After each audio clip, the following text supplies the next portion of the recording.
I've got to admit I'm a little bit of a geek about stations.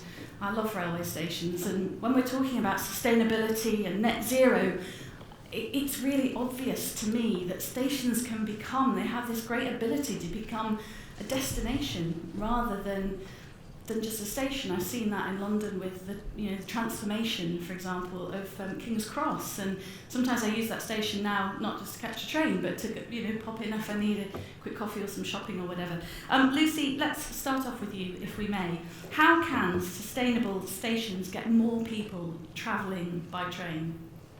I think when we use the term sustainable stations, perhaps we kind of automatically think of eco-friendly, energy-efficient transport hubs.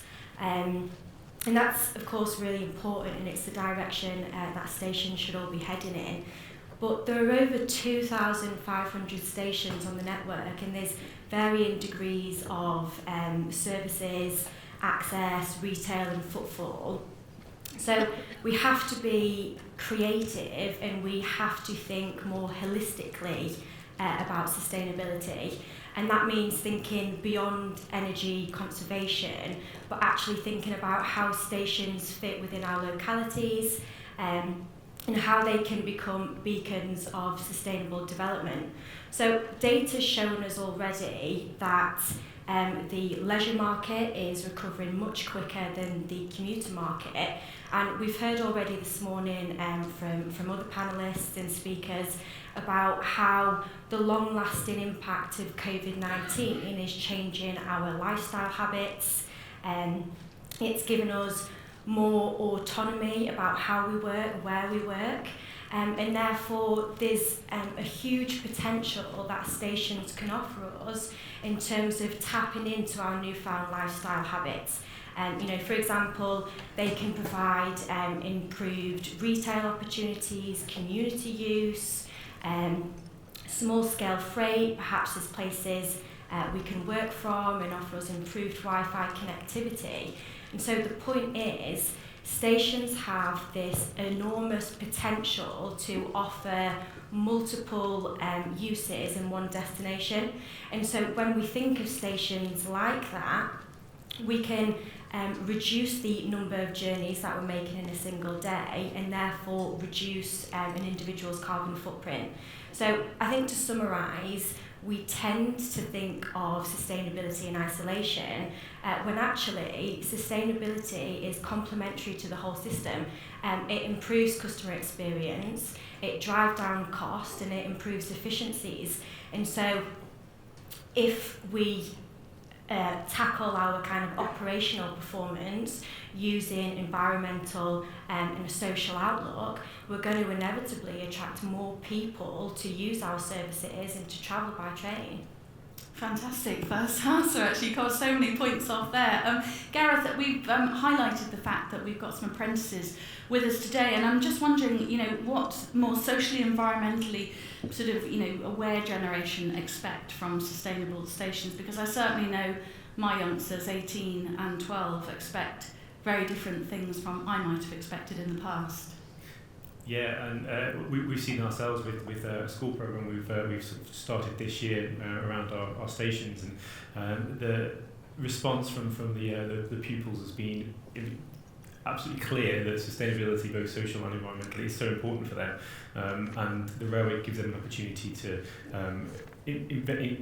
invest themselves into something that they can physically make a change in, and the constant kind of challenge of, well, where are you going next? How are you going to decarbonise? How do you get more people on trains? It's constantly sort of coming through, which is fantastic to see.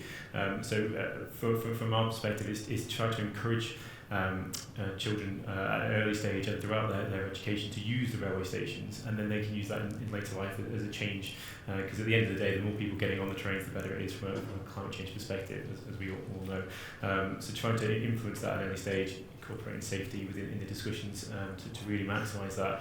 It shines that sort of beacon on the railways as that industry that can really give the next generation what they're asking, and the social element of that is really key. So any sort of disadvantaged schools that may not have even been on a railway before because they've never used it, because their parents have never used the trains, we need to stop that and get that early, and attracting them to a station which is a bit more than just there's a train, as Lucy said, there's a community hubs that could be there, there's other opportunities there that'd be interesting to see, allows us to have that discussion, start things moving. Simon, we'll take your general thoughts, but also how do we best accelerate the implementation of zero carbon and sustainable stations? I mean, that's a pretty big question, isn't it? It's something we all desire and we want, but how do we do it? So I think first of all, the net zero station or sustainable station or whatever you want to call it, so the King's Cross example that you used, or any other station on the 2,500 that we've got, I think the first point that I think I want to tell everyone in the room is that it isn't kind of pie in the sky thinking. Like the technology to decarbonise stations and station infrastructure and make them these community hubs and places that people want to travel to, not just to hop on a train and go somewhere, but like, for example, King's Cross. That technology is already there, it's really well understood, and it's actually pretty simple. And I think we as an industry sometimes have a tendency to overcomplicate things, like acronyms for everything. But I think the technology is really simple, well understood, so LED lighting, better insulation, renewable energy generation, battery storage, all those sorts of things are really well understood.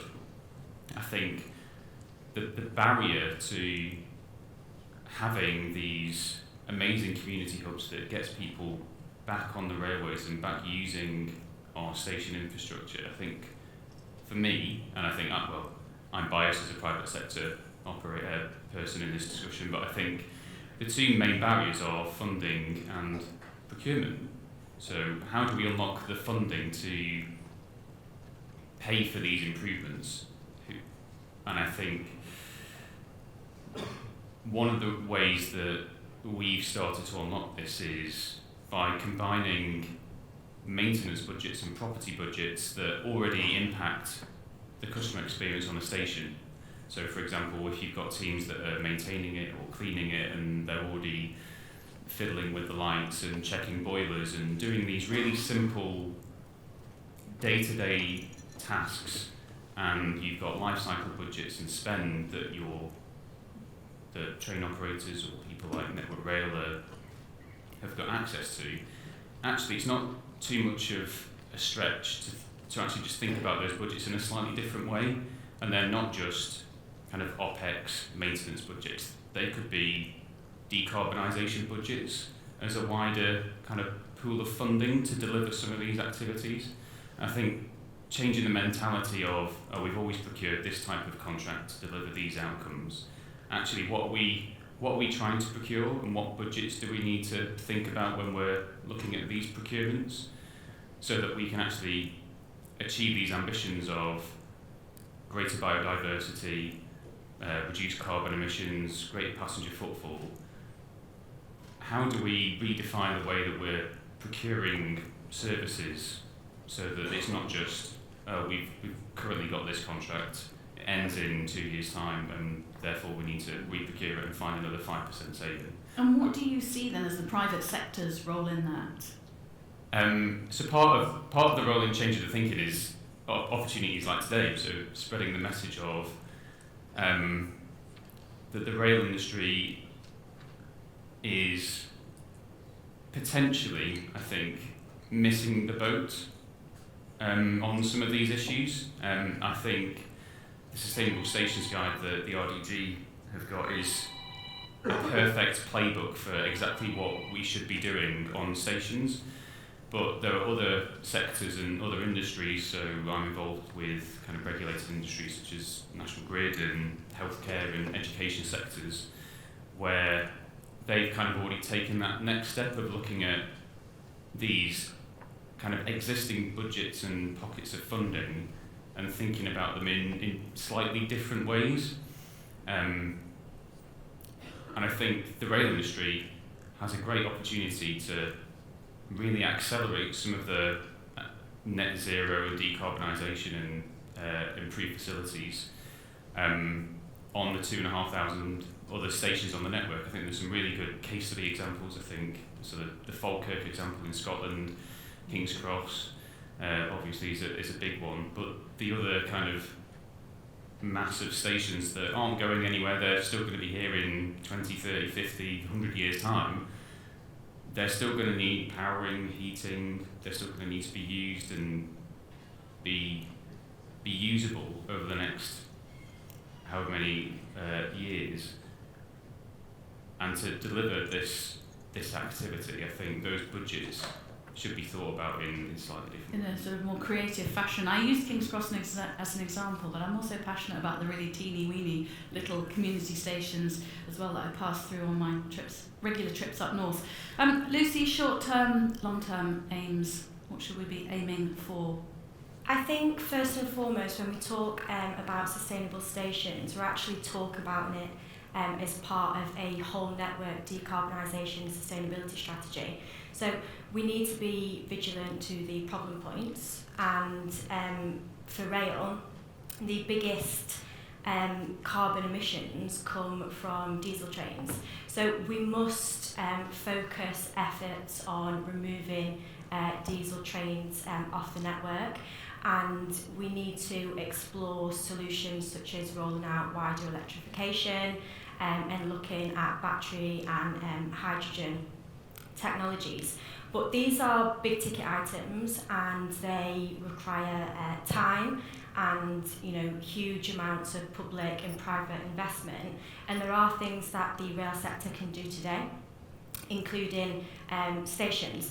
And what's really important, I think, with stations is that, like Simon's just said, there's a wealth of existing resource, community volunteers, technologies and innovation that's already out there. And so in the short term, we need not to reinvent the wheel, so to speak, and we need to actually just improve the uptake of these really successful initiatives that the private sector and that train operating companies and wider rail stakeholders are using.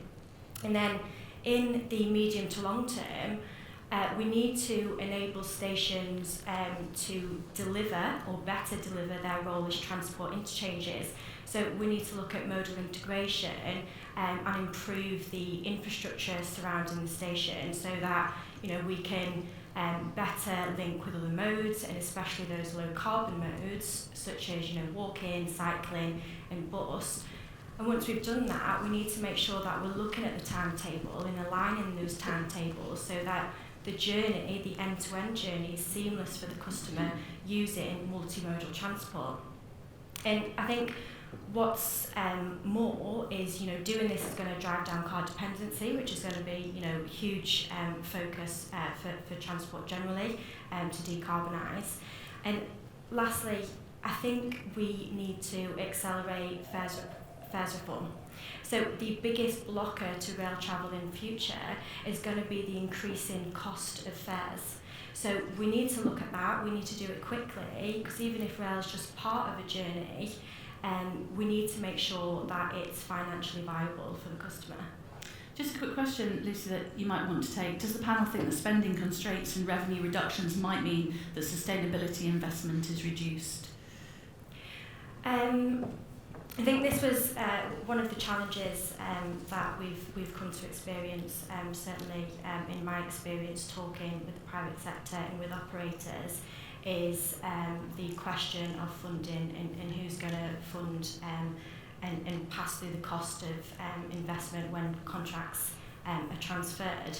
And I think the hesitancy is largely because we don't really know who's accountable and who's responsible for delivering these things. And so when we're working with complexities like that,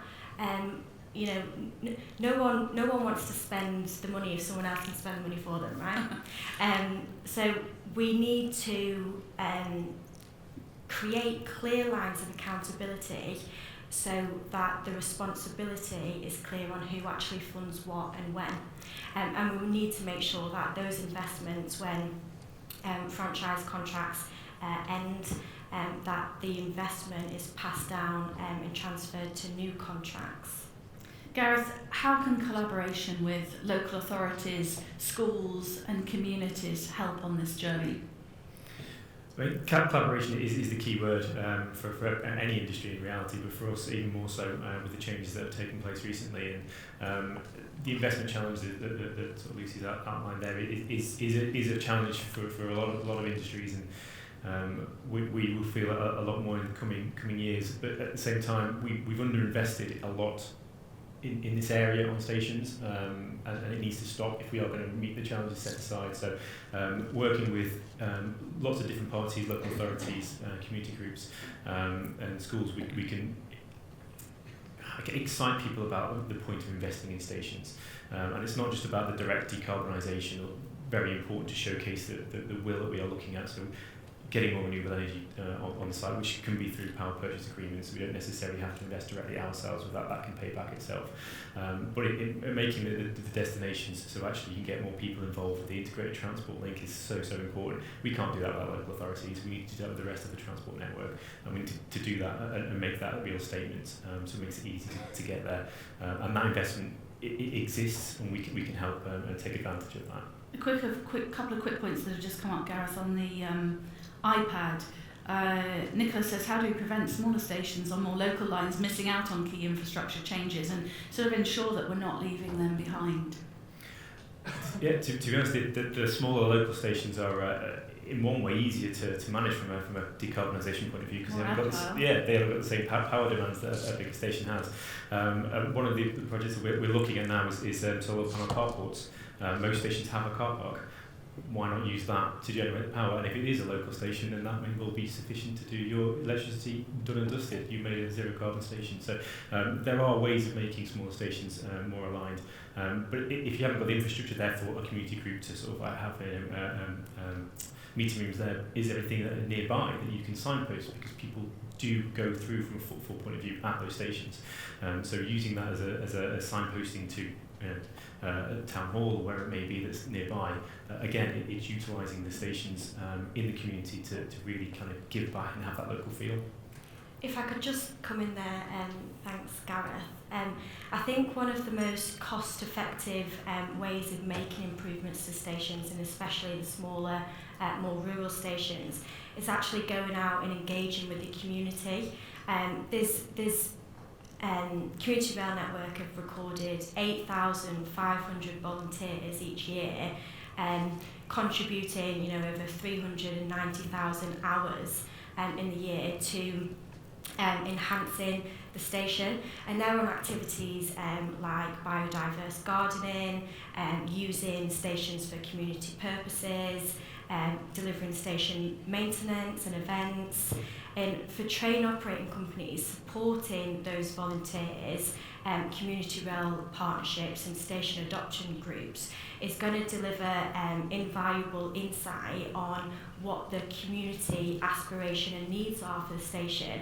And once we kind of get that engagement from communities, the cost of investment within the stations is going to be long lasting, because it creates a sense of pride and ownership for local stations. So just kind of coming back to the point that Gareth said about smaller stations having the advantage of not having the power playoffs that larger stations on the network have. We should use this to our advantage, and we should engage with communities and bring them in. And some of the most kind of impactful solutions are actually from the smaller stations and community groups who are kind of front-loading that change. Community Rail Cumbria are working with their local council on developing walking plans around the town, including routes to and from the station. So already we can see those local groups are supporting our kind of wider and broader industry ambitions for modal integration. And within doing that, they're unlocking any kind of perceived barriers to travelling by train. So it really is a win-win. And there's definitely things that we can do. I think it's a win-win that you'd agree with, Simon, wouldn't you? I mean, we've used some words that I've heard you use in the past, holistic solutions, and I know that modal integration is something that you look very carefully at, isn't it? Making sure that we've got EV charging hubs, cycle hubs, last mile distribution hubs, clean air, biodiversity. Yeah. They're all things that you look at, aren't they?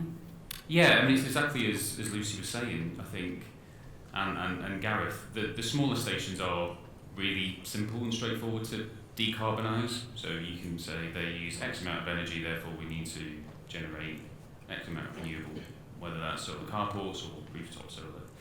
So from that kind of just practical, really simple perspective, they're really simple to decarbonise. But I think we all agree that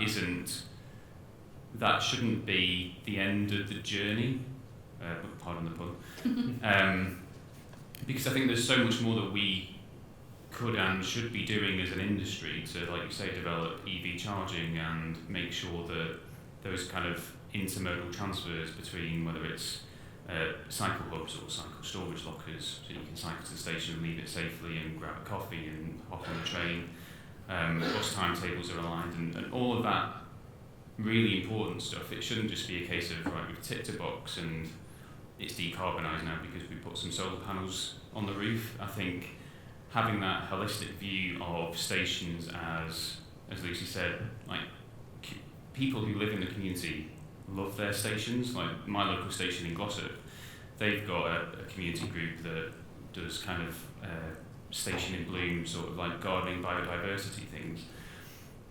And there is nothing more that they would like to see than investment in their station and making it sustainable and net zero, and tapping into those groups and the positivity and the energy that those groups have, coupled with train operators, private sector operators obviously, and other funders like the DFT and Network Rail and GBR to come, I think is a really important part of the kind of zero carbon transition and sustainable stations journey that I think we need to go on. And of course we're not box ticking as well, we're feeding into the bigger picture, aren't we, of the climate action that's needed, not just in the UK but also globally if we're going to have a proper future. Yeah, I think so. And I think that one of the frustrating things for me is, and I'm sure that Gareth shares the frustration, is that, as I said at the start, the technology is there. We know that it works, and we kind of know what we need to do. That we just need to kind of, as an industry, just get on and do it. And I think there's lots of really good talk and people who are wanting to do this, and it's just rethinking how we approach these challenges and how we fund them and how we procure them. And as soon as one person does it and proves that it works at scale, everyone will be doing it, because everyone wants to be that first person. Everyone will want to hop on that bandwagon, and I think. But nobody really wants to take the risk. Well, yes, yeah, so sometimes, particularly with changing technology, because technology changes so fast. I've kind of seen this in the airport industry too. Nobody quite wants to be first. They want to do it, but they want to make sure that whatever they do is future-proofed, and that's the problem, isn't it, Gareth? Technology is changing quickly. There is a question here actually: how can digital technology play a greater role in improving the station experience for passengers? But perhaps you can answer that, and also follow on from whether, like Simon, it's something that keeps you up at night. Where do you start? It is frustrating because there is ways forward. We've got ourselves as an industry almost paralysed in stopping moving forward. But there is no reason not to do that. Technology does move fast, but it's not just technology, it's the use of the station that will change. Whatever we think right now that society wants or the next generation wants, we will be wrong in 30 years' time. So we need to be able to have an adapted nature for our stations and what that is required. So whatever we're looking to install, we need to know that it's not going to last maybe the 30 years that we think it should. That doesn't mean that you waste the resources and you have the carbon intensity of keeping changing that technology. You need to be able to have that technology to be pushed back out to its natural resources to be used somewhere else. But the space at stations need to be flexible. It can't be rigid, otherwise we will fail again in the future and we'll have more investment that we need to try and get business cases for. So the whole mentality of what we do as an investment needs to change, and what our materials are and how we use space. And that's the same for technology as well. And we can't be scared of technology and the changing, otherwise we'll just stand still, and that has kind of felt like that over the last decade. So we do need to just plunge in and make mistakes and move forward. In terms of the second one, digital tech is important for the customer experience, and any kind of benefit that we can get. We do spend a lot of time speaking to our accessibility panels, which have disabled customers on, and the ability to provide more information or more comfort at stations to preempt any issues that may come around the technology is fantastic. We also need to understand that not everybody wants to use technology, and therefore we have to have other solutions as well. So there is an opportunity that it's constantly moving, that we just need to make mistakes and be happy that we won't always get it right, but we will hopefully get the majority of it right and move forward. Lucy, final word from you. What does really reform mean? Who will take responsibility for delivering the sustainable stations that I say in the future, but we want to start embracing as soon as possible? Yeah, I think it's a good question. It's something that we all want to know the answer to as we're going through a period of change. I think we know from the publication of the William Shapps Plan for Rail last year that Great British Railways are going to take over the management of stations. What we don't yet know is to what degree operators, the private sector and wider rail stakeholders are going to have a say in how those stations are managed.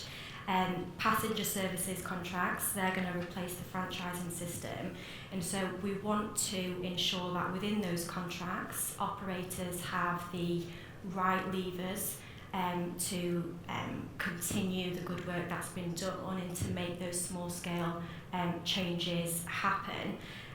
But what's kind of good news to come out of the William Shapps Plan for Rail is there's a real emphasis on collaboration, and there's encouragement there for operators, local councils, community rail, third-party funders to work together to tackle these problems. And there's a real emphasis on devolution. So I think we can expect to see more local interventions happening more frequently and giving communities a greater voice that perhaps hasn't been as prominent. And I think to answer the question and what I kind of referred to when I spoke before is we need to make sure that the correct mechanisms are in place to pass through the cost of investment so that we can continue to build on the work that's already been done. But we also should be really optimistic that the level of engagement is high. We're speaking about decarbonisation, sustainability and sustainable stations far more than what we were last year and the year before. And so really, the challenge to reach net zero by 2050 is approaching, but we've got the technology, we've got the engagement, and we've got the resource to do it far in advance of that. So the responsibility should be on all of us to embed, innovate, and deliver those solutions now. An absolute final word to you, Simon. I lied. Well, I think it's just there's so much that's been said. I feel like I should give you a chance to respond to that. I think Lucy summed it up quite nicely.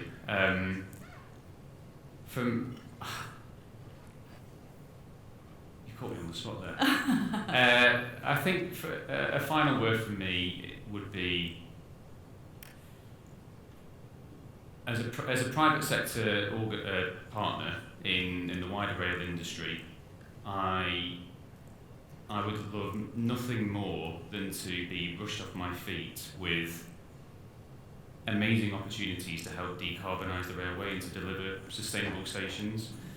And at the minute, I feel like, I think Gareth said it earlier, the industry feels a bit paralysed, or that we've been treading water for the last however many years. And I think, especially like this event today with so many people in the room, and it finally feels like the momentum is starting to build again behind some of the stuff that we maybe could and should have been doing 2, 3, 4, 5 years ago. So I think I would just implore the industry to carry on with the momentum that we managed to generate with the discussion, and hopefully we can start delivering some of the sustainable stations of the future. I hope you are going to be rushed off your feet. And I think as well we should just bear in mind that, as Lucy said, it's not always starting big, is it? Starting small too is a good place to start. Actually taking that first step is often the most difficult. Hopefully we'll meet in another year's time and have some pictures of some sustainable stations and progress that's being made. But thank you very much for a really interesting chat. Thank you. Thank you.